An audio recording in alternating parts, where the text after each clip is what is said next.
Welcome to Let Me Fix This. Enjoy the video. In this video, I will show you how to make faux soup. We'll start by gathering essential ingredients like beef bones, aromatic spices, and fresh herbs. Then, I'll guide you through the initial steps of preparing a rich, savory broth that forms the heart of any great faux. This easy method ensures a deeply satisfying bowl without spending all day in the kitchen. Get ready to enjoy a comforting, homemade Vietnamese classic. The secret to amazing pho is in the broth. Begin by roasting beef bones, onions, and ginger until lightly brown to enhance their natural sweetness. Next, combine these with star anise, cinnamon sticks, and black cardamom in a large pot.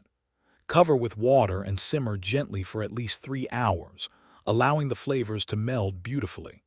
Remember to skim any foam that rises to the surface for a perfectly clear broth.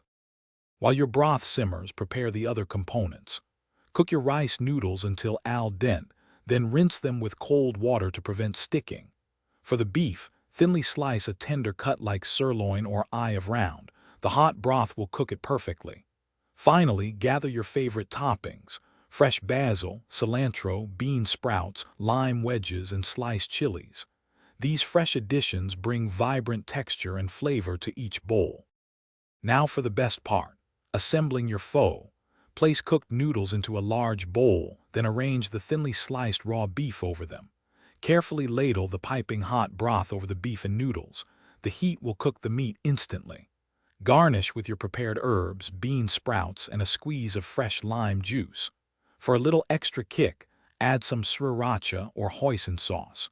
Don't forget to check the description for a link to the Owala water bottle and other great deals. Enjoy your delicious, homemade pho.